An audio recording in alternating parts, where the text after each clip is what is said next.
Welcome to the Campus Energy and Sustainability Podcast. In each episode, we'll talk with leading campus professionals, thought leaders, engineers, and innovators addressing the unique challenges and opportunities facing higher ed and corporate campuses.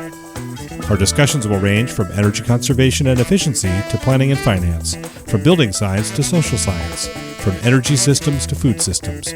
We hope you're ready to learn, share, and ultimately accelerate your institution toward solutions. I'm your host, Dave Karlsgodt. I'm a principal at Fovea, an energy, carbon, and business planning firm.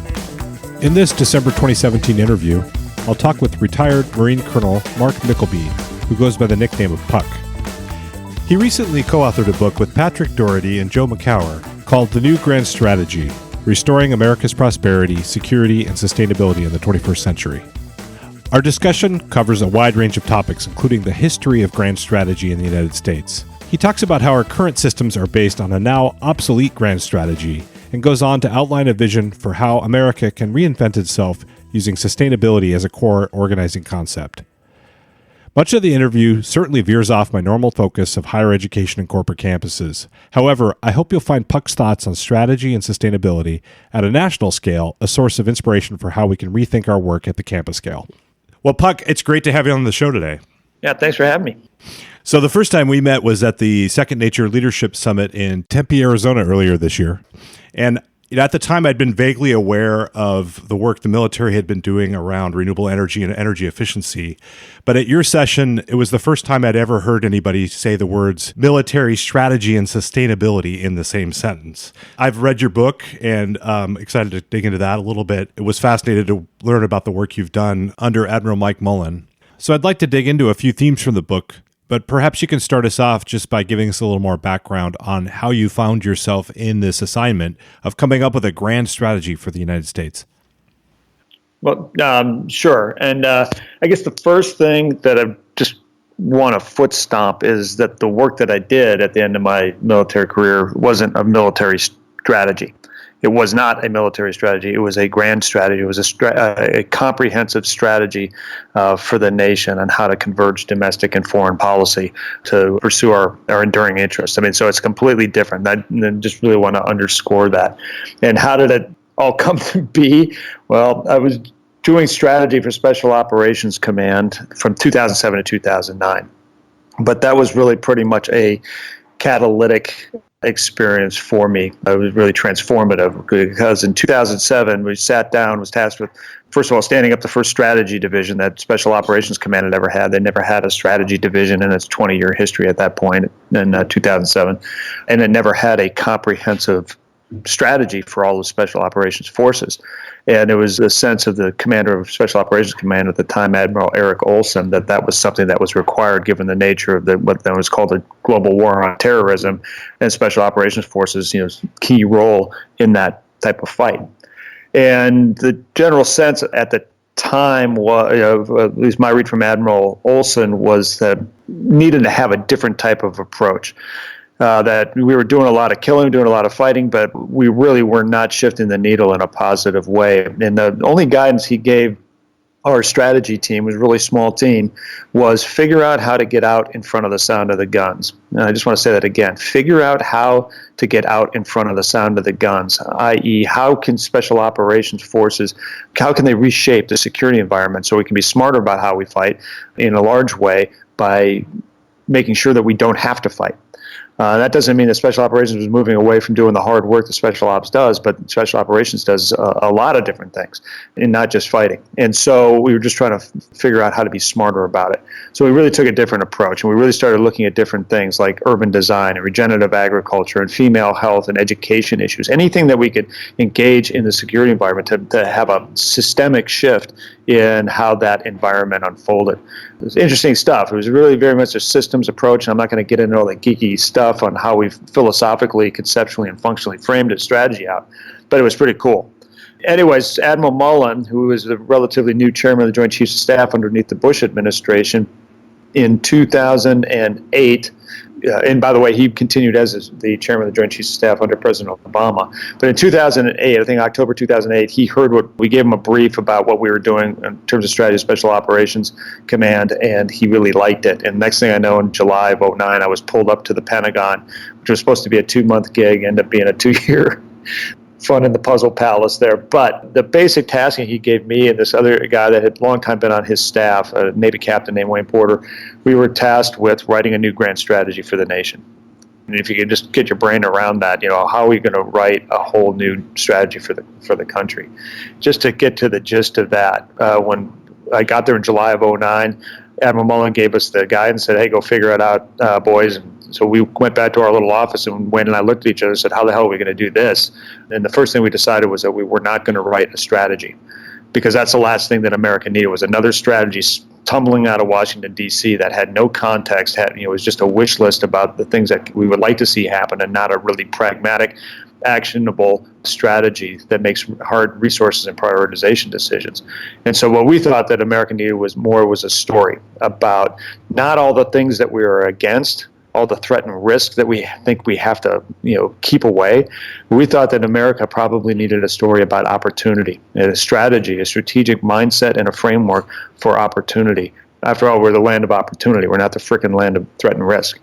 And so Wayne and I set forward to write this thing called a national strategic narrative. And in that narrative, we took the stock of the global trend lines, big, huge movements in the global security environment. And we recognized that the world doesn't operate as a closed system as we would like it to be, where we can have a sense of control. Our last grand strategy was containment, take on the Soviet Union in the Cold War. Well, it was a control strategy to leverage force and power in order to have some level of control. It worked mostly because of the nature of information at the time.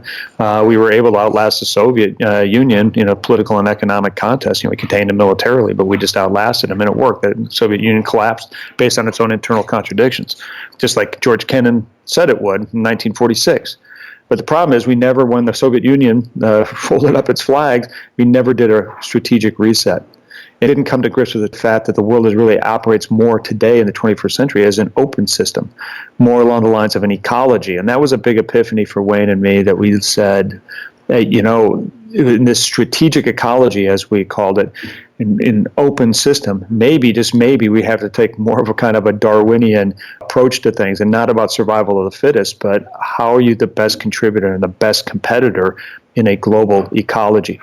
And if we really wanted to pursue our enduring interests of prosperity and security, what would be that coalescing concept that would converge our domestic and foreign policy to that end within this strategic ecology?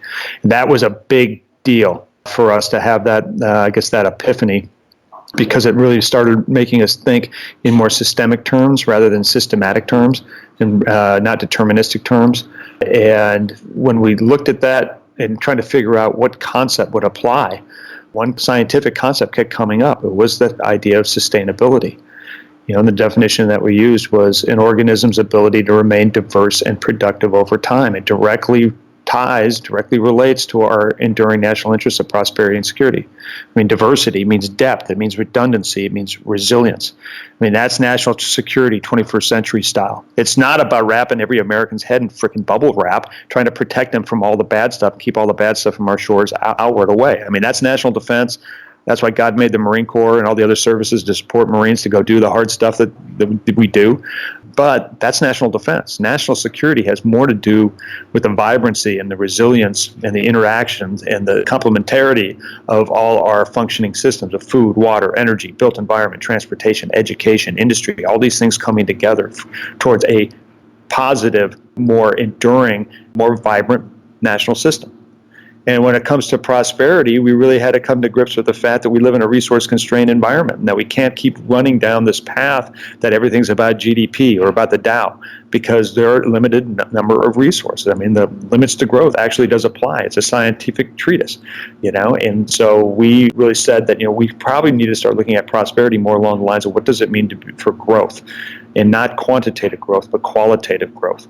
And when we really looked at that grand strategy in that context about our enduring national interests, the nature of the environment, a strategic ecology, and this concept of sustainability, it really became powerful, because then we could start saying, hey, this is where our domestic and foreign policy can converge towards a common design and a common goal, where our smart growth at home becomes our smart power abroad, because as we walk the talk, we gain strength and credibility not by what we say, by what we do. And credibility is the important part. We're talking, can we have credible influence in the world? When I talk about influence, I'm talking about influence the noun, not influence the verb. It's by walking the talk. Great. So, as I was reading the book, The New Grand Strategy, Restoring America's Prosperity, Security, and Sustainability in the 21st Century, which you co-authored, it was really striking to me on what you landed on. So you were talking earlier about, certainly moving away from this sense of control and to more of opportunity. And the three major opportunities you identify are walkable communities, regenerative agriculture, and resource productivity. It was surprising coming out. I guess you've clarified this was a grand strategy, not a military strategy, but given the fact that this was from a military perspective, those were surprising. So maybe you can unpack those a little bit for us. Why those three? What about walkable communities, regenerative agriculture, and resource productivity? How does that set the stage for America in the 21st century? Well, sure. And it comes down to an operating framework for U.S. grand strategy. I mean, we've got basically, when we've done grand strategy well, we've kind of had a quintessentially unique American design and unique American way of doing grand strategy. And it's basically, we stand on our economy, we allow our economy to do the heavy lifting, and then we align our governing institutions and our foreign policy to take on whatever big global challenges facing us. We did that World War II. We're the arsenal of democracy. We built up the industrial capacity to arm and equip our allies, fight a two-front global war against global fascism. Cold War, basically the same design. We set up a contest of political and economic systems, take on the Soviet Union. Like I said before, we contained them militarily, but the real power behind it was our economy, and Eisenhower knew that better than anybody. So it's about the economic foundation. And so in the book, we really hammer home the economics of grand strategy because that is the first foundation. But it also has to include how we do our foreign policy, and then how do we organize ourselves in terms of our governing institutions to be able to implement this grand strategy over time. But the economic side of it is the critical part, and that is what is so powerful about sustainability. Strap on your sustainability goggles. I mean, we've got all the gloom and doom out there. We're wringing our hands over climate change. We're wringing our hand over the state of our waterways, of our soils, of the health of our citizens, the incoherent design of the built environment, et cetera, et cetera, et cetera. Got it. Got the problem. What are we going to freaking do about it? And so this is why we really focused in on the economic sustainability. I mean, they're not ironclad. Nothing is. But these are powerful, powerful market forces that are at play, the big, huge pools of demand that we're just not tapping into at a grand strategic scale that could really fundamentally revitalize, reinvigorate, and have a whole new economic renaissance for the United States that not only would change the direction of our country, it would also change global market forces towards a more sustainable global design, given the fact that we have still approximately 25% of the global economy under our belt. We could have a really great positive distorting effect on the global economy. And so if you want me to, I can dive into those three big pools of demand, but I just want to put that the reason why we focus on that demand is because it creates the foundation for a new economy. For the United States. Yeah, no, that helps. So maybe walk us through, just give us a brief description of what you mean by walkable communities, et cetera.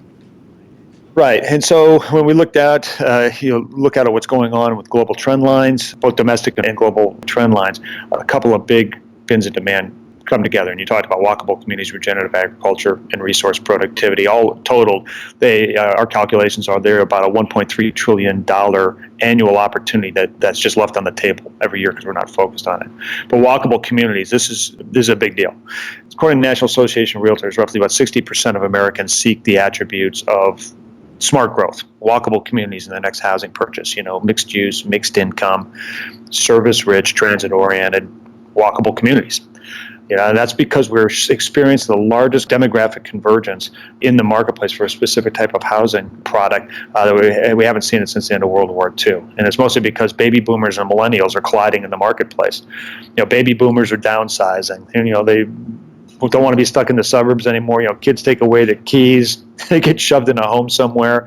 It's just not where they want to live. AARP is all over this about aging in place. And so baby boomers are looking to be in a place where they can still be connected, still contribute. A lot of them have to because they have to continue working, which were what they used to consider their retirement years, just based on the economics that are going on right now. but they want to live in more walkable communities. And the same thing is for millennials. They left the suburbs. They don't want to go back. 70% of them don't even want to own a car if they don't have to, right? So they want to live in a more connected, walkable types of communities, whether they are in the urban core or whether we're experiencing walkability or walkable designs in the suburbs. But they seek those attributes as well. And just to put it in a historical context, that convergence demographically, as it translates into market forces, is 3 times the level of demand for housing than what we experienced in World War II when the returning GIs came home and started buying homes in the form of suburban sprawl. I mean, this is historic. It's huge. It's an economic opportunity that's just staring us right in the face. It's very frustrating because right now federal policy still incentivizes legacy 20th century housing policy that still incentivizes drive till you qualify design. So to continue selling out the suburban model, it just doesn't work. We can't afford the infrastructure, the public health issues in terms of people having to drive. People are spending upwards of 40% of their household income just on transportation costs just to get to work. No wonder the middle class is getting stuck in a rut. So it's just bad design. Second, been a demand about regenerative agriculture. This is a huge deal. I mean, in terms of economic opportunity, regenerative agriculture, right now the OECD estimates that we need to increase food production about 60 to 70% by the middle of the century to handle growing demographics. But 100% of that has to be regenerative in nature. Regenerative, that means that it is restoring our waterways, it's replenishing our soils, it's fixing our phosphorus and nitrogen cycles, that we cannot continue to use the same, what I would call industrial ag techniques that we currently do today that are depletive in nature. So we've got to go to this regenerative agriculture model. And the cool thing about it is that the technologies that we have developed today, we can have an incredible amount of profit just by changing the way we do our food system. So according to Rodale Institute, regenerative techniques per acre, number one, are equivalent in yields, 30% greater in times of drought, which climate change coming our way is kind of interesting. But when you consider full externalities, per acre, regenerative techniques can be 3 times as profitable. And when you consider that global food prices are pretty much at an all-time high, it's a huge opportunity to really become a new farmer entrepreneur. And when you start looking at, from a United States perspective, the average age of a farmer is 59 years old. Our farming population is aging out, number one. Number two, millennials are looking for new types of jobs. And when we talk about regenerative ag techniques, these are high-tech, high-paying, long-term jobs that they can get into. An incredible industry that is just an opportunity waiting to grab onto. And again, I wanted to just point out from a national security side of it, it scares the hell out of me the way that we are depleting our soils and our waters. I mean, upwards of 50% of Iowa's topsoil is gone. 50%. According to the University of Michigan, upwards of 75% in the breadbasket of the United States, some places 75% of the topsoil is gone. I mean, we're mucking around with Mother Nature, and she's going to kick us to the curb, and she'll be fine with it. I mean, the world's going to be fine without us. But when a food system collapses, just because we haven't been good stewards of our soils and our waterways, we're having problems. And so, for national security-wise, it's a big deal. Let me stop you there, and I have a couple questions just to follow up with. So, sure. You alluded to the fact that regenerative agriculture is actually more productive, even it sounds like in the short term when you consider all externalities. Can you tell me a little bit more about that? I know a lot of times people will say, well, we need fertilizers, we need these, biogenic seeds, we need all these things that maybe counter to this. I would just point to Wes Jackson and the Salinas Land Institute, the Land Institute in Salinas, Kansas. I mean, the technologies are there in terms of perennial agriculture models. There's plenty of opportunity around controlled environment ag. When I start talking about regenerative agriculture, it's also with throwing in things like mariculture and aquaculture as well in terms of developing proteins and farming, fish-based proteins and things like that. In that book, we go into some say exhaustive detail about all the different possibilities that are out there, and it's just this huge opportunity. And I just want to point out, just to put in a little historical context.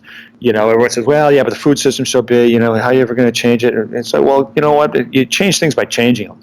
You make the shift, it's particularly when you start looking at the technologies that are available, the economic opportunities that are available, the market forces that are available. And to say that you can't get to a national scale around your food system that'll never change, quite frankly, is bullshit. But just like in World War II, Victory Gardens. It was a point of national pride. But believe it or not, the food industry was pushing against Victory Gardens until Eleanor Roosevelt planted one in the White House. And at the end of the World War II, Victory Gardens were directly responsible for producing 40% of our nation's fruits and vegetables. 40%. And those were just people growing crap in their own yard. We have to get over this what I would call this urban legend that we just can't do big things anymore. We can do big things. It may be start at a small scale, but we can do big things if we have the right kind of design, we have the right kind of investments, we have the right kind of policies in place. But most importantly, we just have the frickin' grit to be Americans again.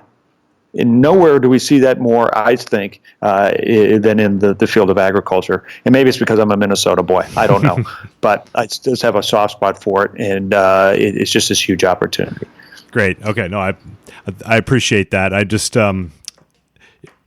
like to take the devil's advocate just to sort of unpack it sometimes, because I think people have this vision of just we're all going to have only small organic farms out in the country where it's this idyllic scene, and I think sometimes people don't understand the scale of agriculture and just the amount of land that's used for it, as well as where most of the food goes. Right, it's not necessarily that we're using it all for human consumption. A lot of it's used for other reasons. Yeah, well, yeah, when you look at the ethanol production, we really need to do that. 50%. Oh, great. Well, Puck, welcome back. We started this last week, and then we got interrupted by a rogue fire alarm. So I'm glad that your building didn't burn down in the meantime. But it's good to talk to you again. Yeah, sorry that happened. Hey, no worries. It's real life. We were in the middle of talking through the 3 pillars in your book. I think we'd gotten through the first one, which was walkable communities, and I expect we'll come back to that one in a bit. We were a little in the weeds on regenerative agriculture, and then I think the last one was resource productivity that we hadn't gotten into. So let's start there today and keep going. Yeah, the resource productivity, again, tying back to the big challenge of global unsustainability. When we talk about the burgeoning global middle class, those 3 billion middle class aspirants that are coming in, all systems as normal, they arrive into the global economy, their resource consumption goes up 300%. That's where you get from. Right now, the human species is using 1.5 planets worth of resources to sustain itself. Well, by the middle of the century, we're looking at about 4.5 planets required to support the human condition. It's just untenable. So that's why resource productivity is so revolution in resource productivity is so critical, because we still want to be able to provide that middle class lifestyle. We're just going to have to do it at a resource intensity that's about 10 times less than what it currently is. And the good news on that is that we have the technologies and the capacities today to be able to do that, if we could recalibrate our industrial ecosystem to that end. So what we're talking about, we're talking about renewable energy. That has got to be the primary driver for how we power our future. And the hydrocarbon-based energy design is just untenable. Not just from a climate change, which obviously is the biggest driver, climate change perspective, but also you just look at the condition of China. They don't have the water to be able to use a hydrocarbon, particularly coal-based energy resources. It takes a lot of water to process the coal to be able to power their economy. And they just can't do it. They are making a fundamental decision right now between potable water for their citizens and having to produce energy. It just doesn't work. The system's broken. And so there's far better, far more effective, far more renewable and cleaner energy options out there when we look at it as a system rather than a series of one-offs. Is it solar? Is it geothermal? Is it, whatever? It's about aggregating and creating a diverse and distributed energy production and distribution system at a global scale. But it happens right here in the United States, and that's what we're focused on.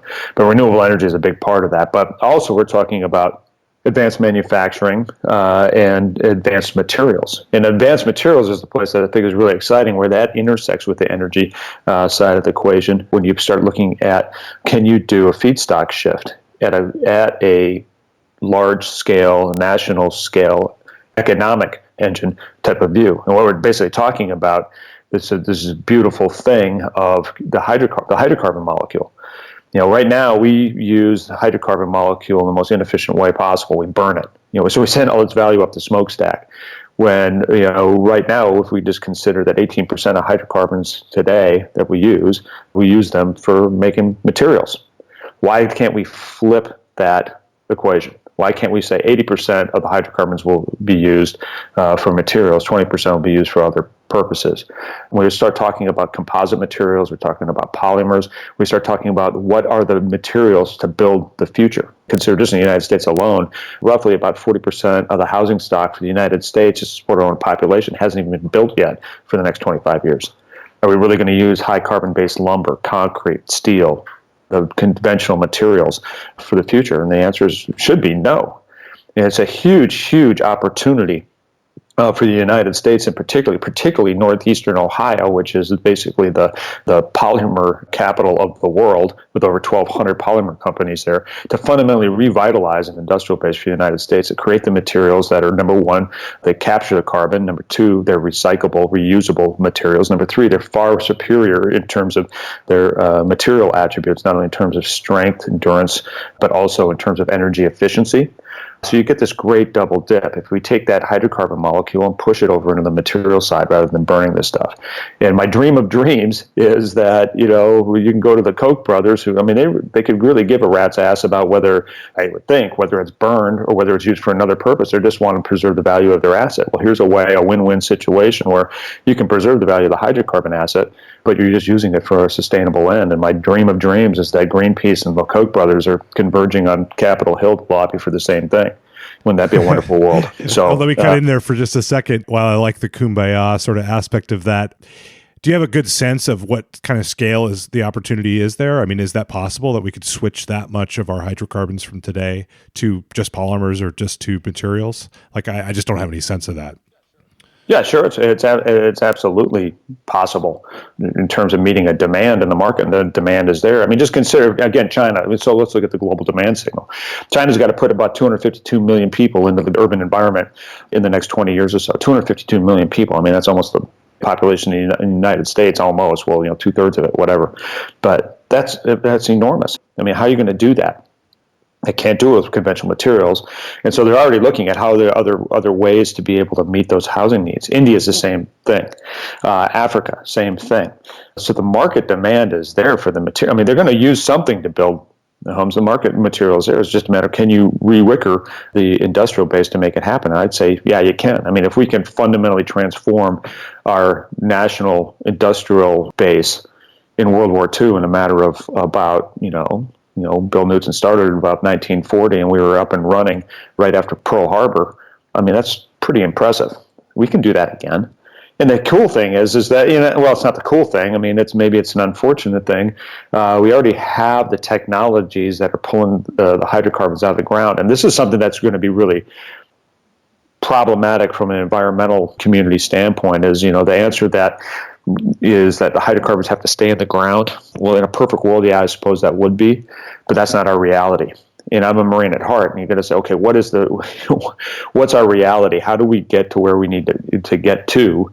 And the fact of the matter is that there's way too much momentum to get that stuff out of the ground. So if you can accept that reality instead of trying to fight that reality, and how can you, it's kind of like Chinese strategy and strategic philosophy. It's like, okay, how do I create the right kind of potential out of a situation, whether that situation is trending the way I want to or not. Right now it's not trending the direction I want, so how do I shift the trend line in the direction I want?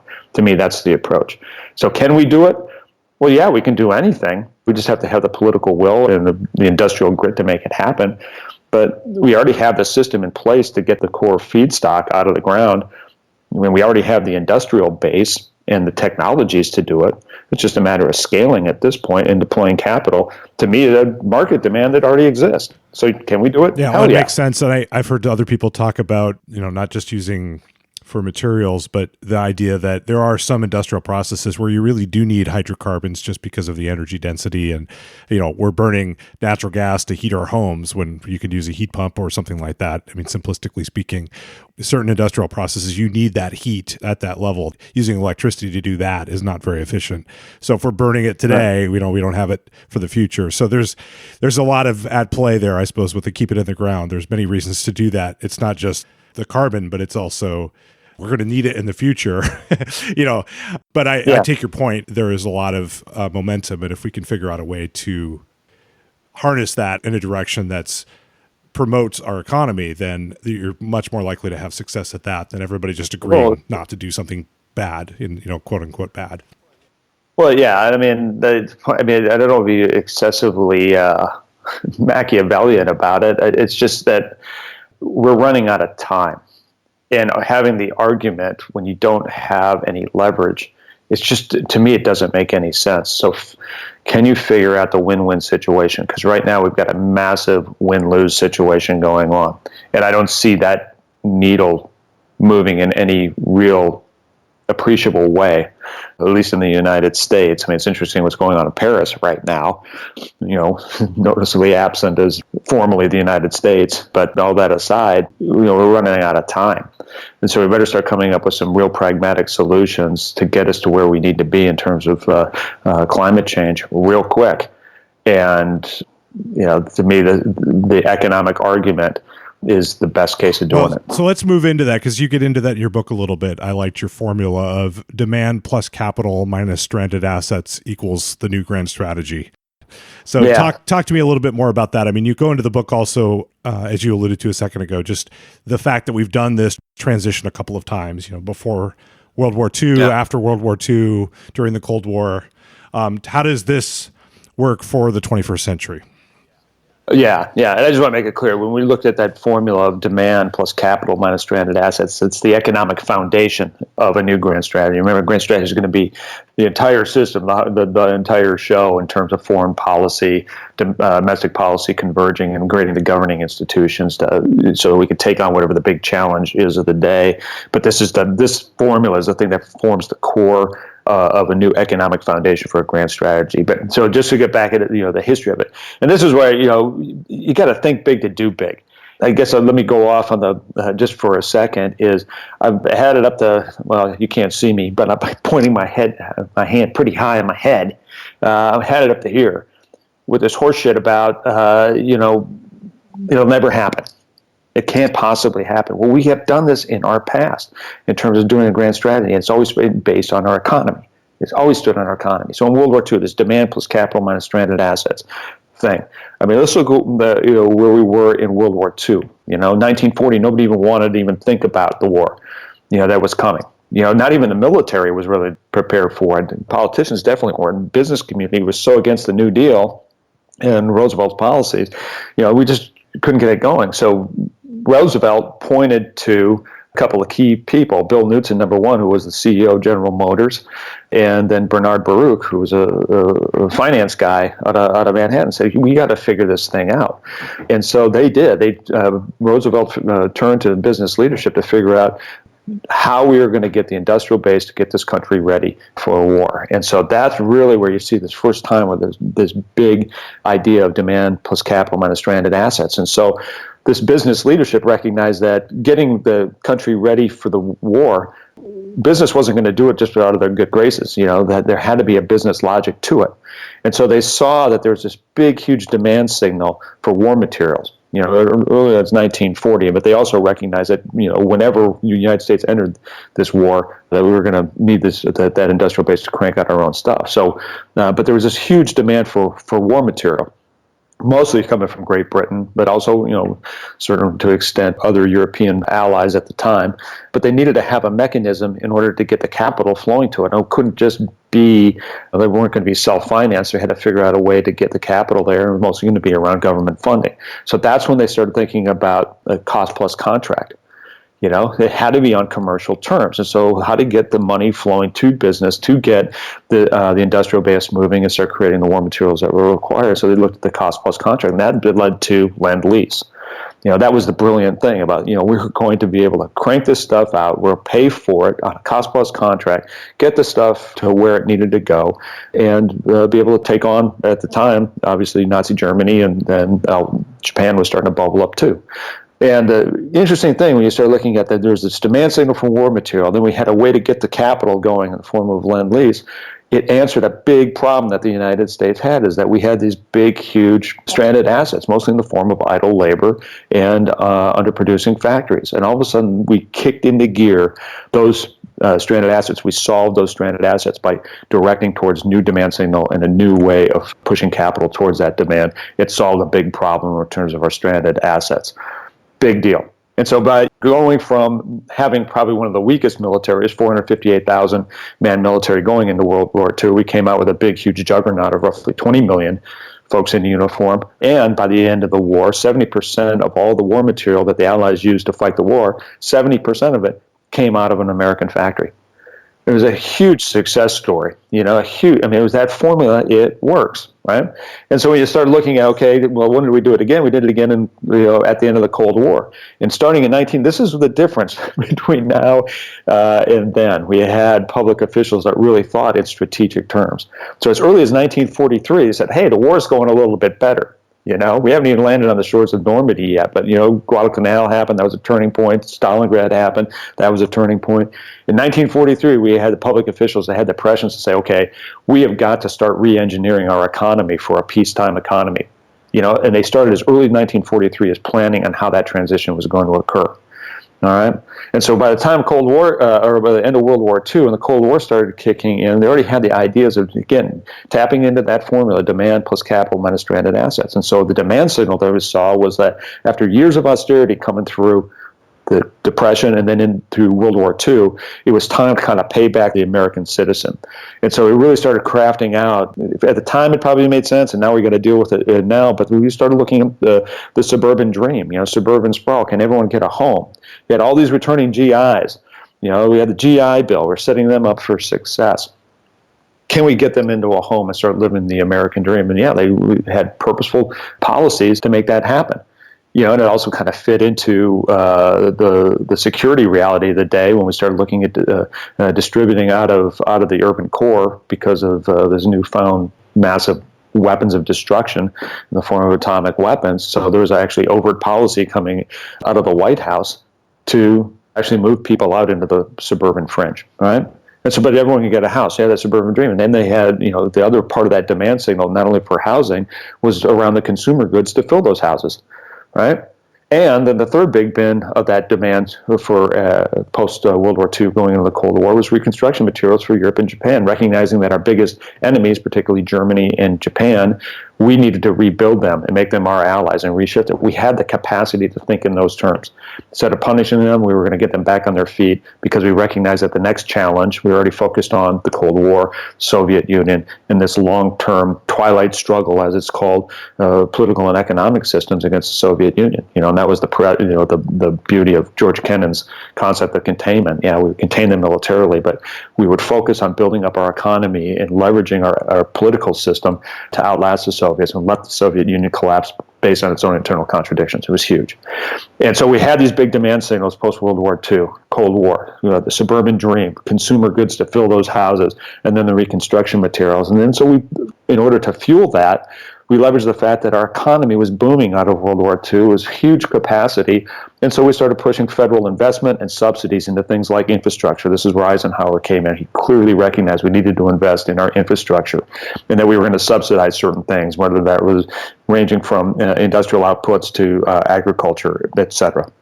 But we were going to make those types of investments. And in the process of doing that, we were going to be able to absorb the veterans coming home from World War II and be able to transition our war industries from making tanks to making cars again, to making washers and dryers, to be able to make the materials to rebuild Germany. It was a brilliant, brilliant design, and it worked.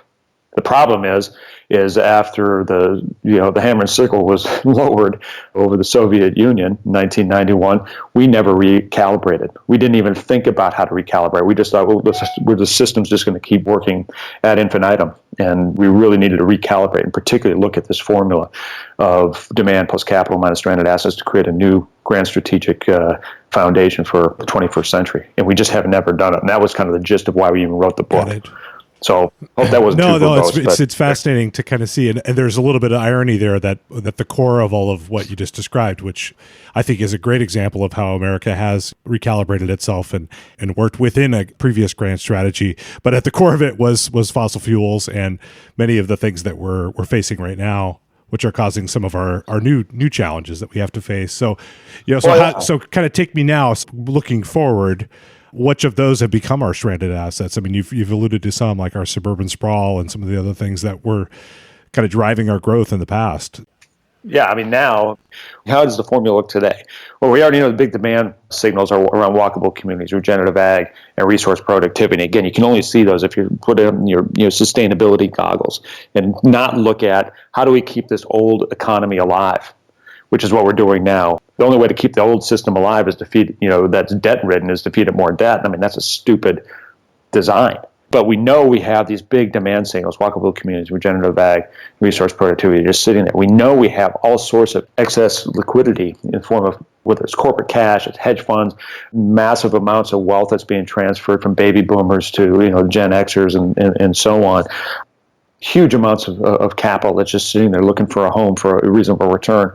But to your point, so what are the big stranded assets that we got to get away from? Well, number one are the hydrocarbons. That's again why we just talked about being able to do this feedstock shift. The hydrocarbon right now, by burning it, by its main purpose just being using it as energy, which is hyper inefficient, particularly how our centralized energy production and distribution system is so ineffective, so inefficient, and just so deleterious for a lot of reasons. That is a big vexing problem. So how do you solve for that? You solve it because you push hydrocarbons towards the demand signal, which again is, can you do that feedstock shift? Use it for a different purpose. It can still have value. It can have enhanced value if you push it towards where the actual demand is. The second thing is around labor. This whole idea that we're going to get these old manufacturing jobs, we're going to save the coal industry. Well, that's just totally disregarding the reality that renewable energy sector is creating far more enduring jobs than what the coal industry did. And maybe Hillary Clinton should have said it the way she said it, but she was right. We're not going to bring back coal jobs. It's stupid. We don't need more coal jobs. There aren't many coal jobs. More coal jobs have been lost from automation than from policies that are anti-coal.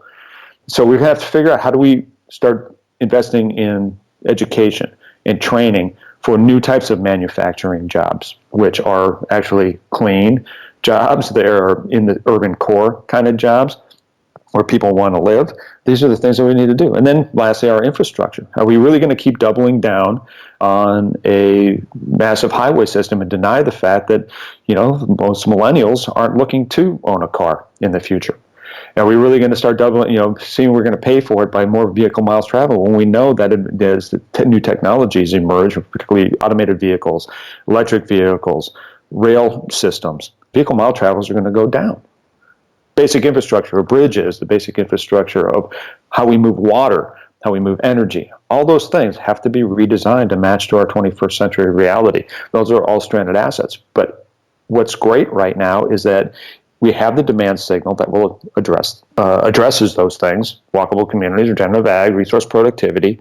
We have the capital to start engaging those demand signals.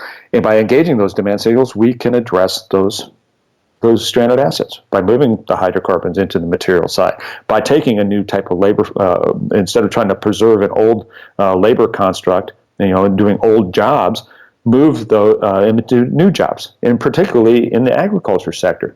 It's a burgeoning place, market that could generate all sorts of new types of jobs for millennials. It's high tech. It would be high paying. It'd be exciting type of work. Love it, And then on the infrastructure side, it's just a matter of transitioning to a new idea of what infrastructure means. And this goes to the idea away from doing big centralized stuff, but to doing stuff like district infrastructure, energy, water, mobility, connectivity, both in terms of, last mile mobility to digital types of connectivity. It's just exciting stuff.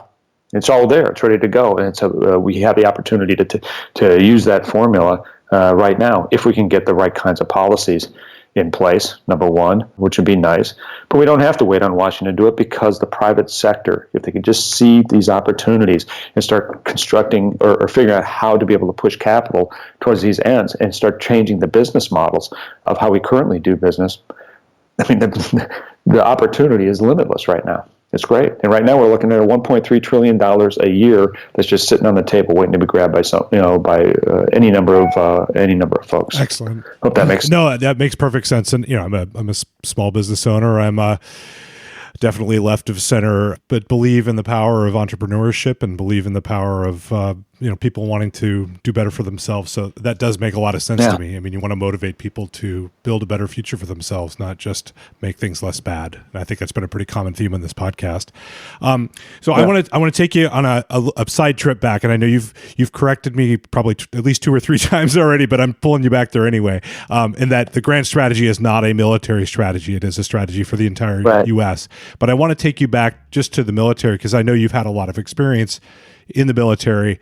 And can you just give us kind of an overview of how is the military thinking about sustainability today? Because I know you're not the first person I've heard this from. I've had many conversations, and it's always surprised me on the depth to which the military thinks about sustainability for reasons that people may not at first blush understand. Well, yeah, I mean, I'm trying to say this. I guess I'll just be really blunt. I always say, the military doesn't look at things in terms of sustainability, in terms of this is their mission. It's not. You're not going to find a military guy that says it. You're not going to hear me say that. That's not our mission. We do recognize for a long time, it's been a core planning factor, is what are going to be the effects of climate change on the security environment. A lot of the work, particularly from the Marine Corps side, but I mean, just the military in general, a lot of the flashpoints that we're going to see around the world happen in the urban littorals, right there along the coastlines. And that, those obviously, that urban environment is going to feel the greatest effects of sea level rise, et cetera. But we also look at places, particularly like in Africa, Central Asia and stuff, the effects of climate change on the ability to produce food, access to water. The issue is security environment. But in terms of the actual systems and stuff, whether, the military wants to use renewable energy, we can get into the fact that, just from an operational standpoint, it's just about how can we be most efficient and most effective so that we can be the most lethal force. Anywhere, you can cut down your logistics tail is something we want to do. Anything that allows you to be quicker, more agile, so that you can be more lethal is something we want to do. And I mean, it's an often quoted stat, from the Afghanistan experiences. We were losing roughly about 1 troop for every 24 convoys, and those convoys are running 24 hours a day. So just to haul fuel. And it's that's a pretty big toll for your logistics tail. It's a good motivation for energy efficiency, I suppose, right?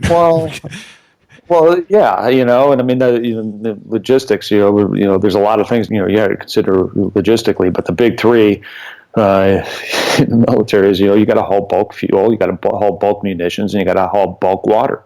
If you can't get them, sourced locally. So it makes a lot of sense to start sourcing things locally. And energy is one of those things that's a freebie, so that, and I got to tell you, I'll just tell you one little freaking story. When I was in the Pentagon, some smart ass staffer was telling me, you guys are the Department of Defense, you're the Department of Energy. Why I said, well, you know what? Why don't you sit behind one of the freaking wheels in one of those fuel trucks and just do one trip and see how that feels? Or better yet, why don't you strap on a rucksack and have to hump the batteries up a mountain, chasing after, the Taliban in the Hindu Kush. One trip up that mountain, you're going to realize that humping batteries all over the place isn't any fun. So, get over the emotion of it and just recognize that the military is doing it because of, again, want to be more lethal on the operational side. In a more strategic sense, just think about the amount of assets, particularly on the Navy, that they have to deploy just to preserve the oil pipeline, to get back to the United States. Now it's shifted now because we're producing more from inside from the United States, so that it's been reduced a bit, but it's still a huge security concern, and it requires a lot of assets. And I just want to also point out the fact that, nothing pisses me off more than somebody's, well, we're just going to be energy independent and everything's going to be better. Well, number one, that way we don't have to worry about the Middle East and we can just ignore it. Well, there's no ignoring anything. I mean, it's a global system. Globalization's real. Everything is connected systemically. So that's a bullshit argument, number one. Number two is, are you really energy independent when you're still dependent on fossil fuels? It's just a ridiculous argument. It is a failing system, and a bad system that has bad design will create bad results. And so if we could start looking at from that standpoint, that a car-dependent culture, what's the point of security? Security is supposed to keep Americans safe, to keep them alive, keep them prosperous, keep them, a vibrant society. Well, right now, your average American stands a 1 in 20 million chance of getting killed in a terrorist-related event. And look at the resources we're expending to that end, right? Preventing that stuff. I mean, like building a wall now. I mean, give me a break. But yet 1 in 5 Americans, or your average American stands a 1 in 5 chance of dying from an obesity-related cause. Right. Yeah.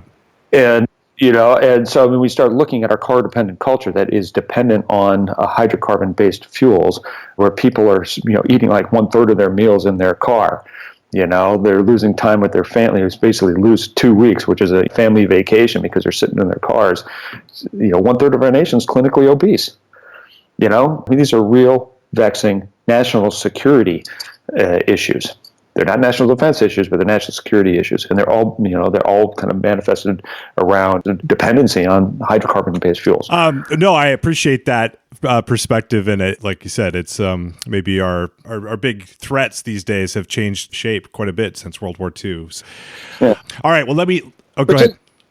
Well, no, I just also want to underscore the idea that our military folks are still citizens. We do think about these things. But I just want to just foot stomp the fact that, from the military perspective, again, it is about efficiency, and that as it translates into lethality. But I also just want to make one more point, just because I just think it needs to be said. We've got to, as a nation, stop turning to the military to check and see what's okay for us to grab onto as a society and a culture. The military says it's climate change. Climate change is real. Okay, climate change is real. Look at the military that says it, right?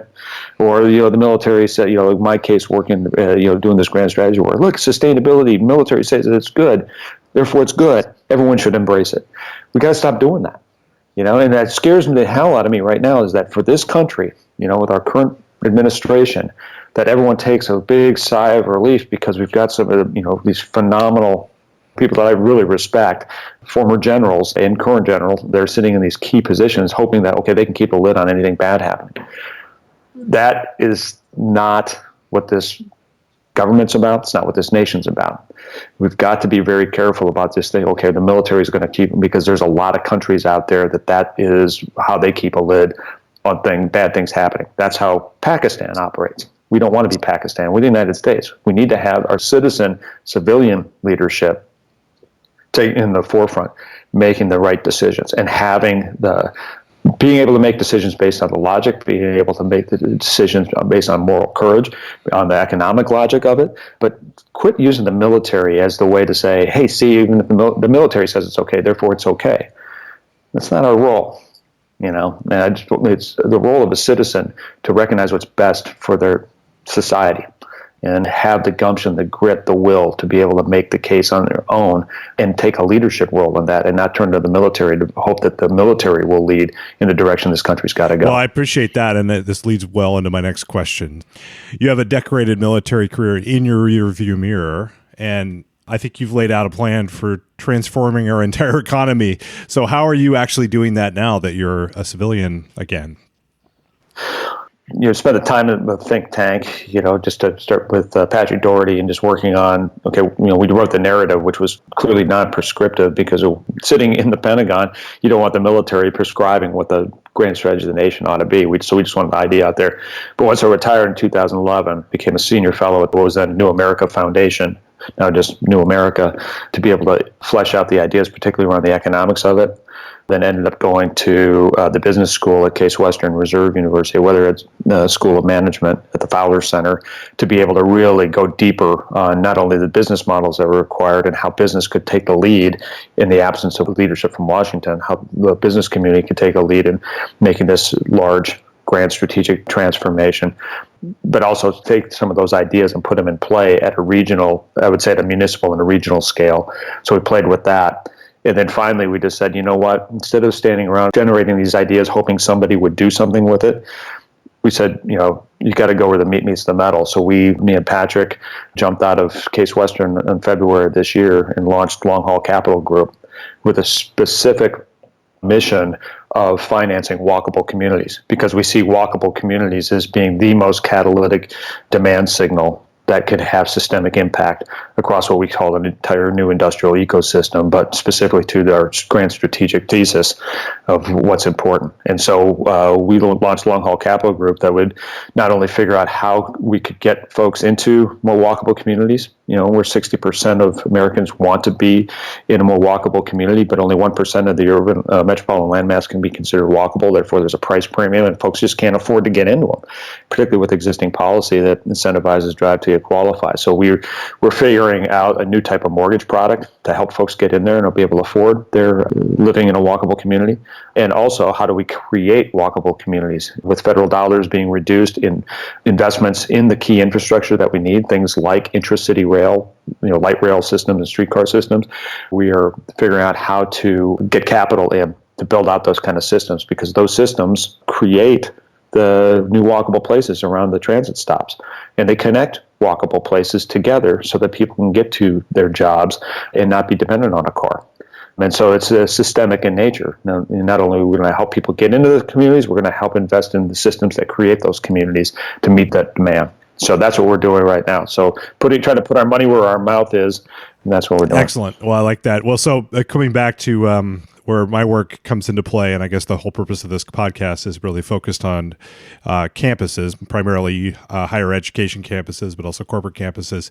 Can you help bring back what we've been talking about today? I mean, I have the luxury of talking about whatever I want. This has been really fascinating, but just to try to bring it back home to the theme of the podcast. And I met you originally at a higher education institution, so I assume you have some thoughts. Yeah. Well, yeah. Well, first of all, I really appreciate the level of leadership that university and college presidents and their administrations are showing in the face of the United States pulling out of Paris, and with large percentage of academic institutions that have committed to certain climate goals, but then also participating in we're still in it campaign. So that kind of leadership is just great. But I will also say that on my experience with academic institutions, once you get into the actual operational side, like the facility side, it's like, okay, the percentage of those that have made a commitment, what have you really committed to in terms of action? Because it's going to be a difficult thing. Can you transition to higher efficiency and put your money where your mouth is? Higher efficiency in energy systems. There's creating new types of financial models. A lot of folks are worried about their balance sheet. Okay, well, figure it out. I got that. Types of, goals that we set, whether it's around, the food service systems. A lot of universities have got aggressive goals. They say, hey, we're going to use 20%, 25% sustainable local food. Why isn't it 100%? Right.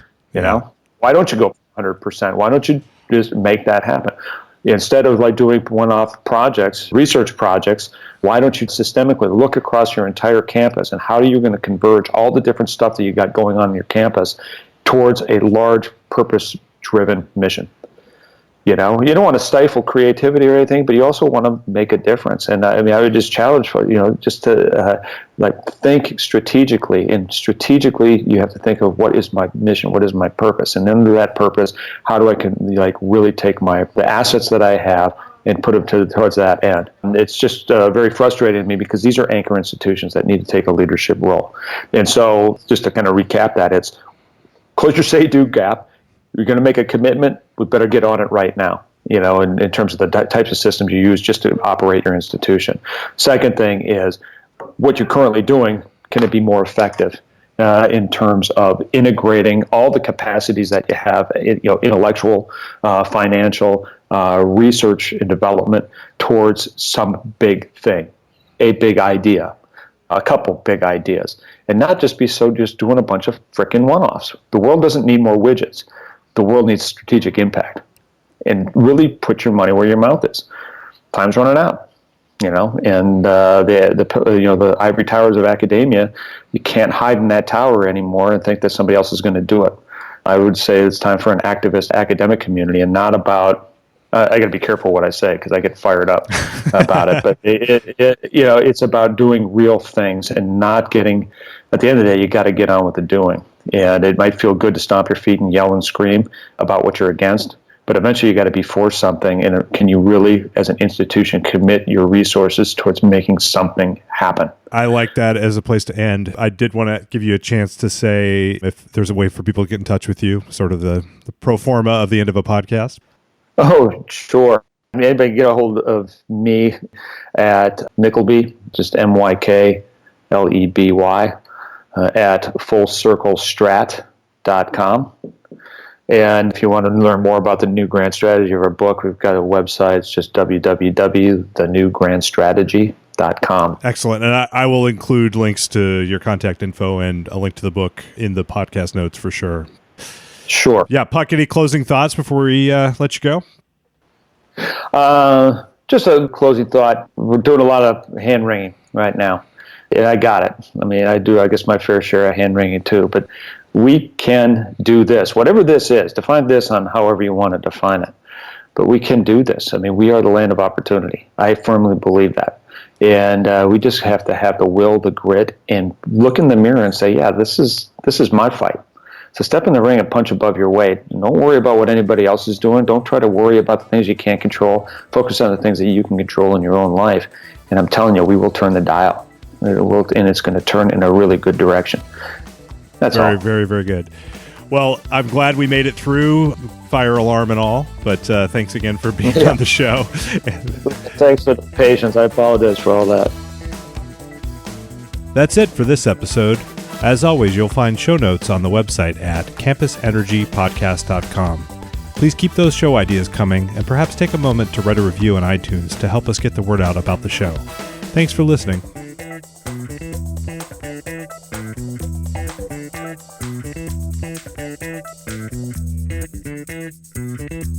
Thank you.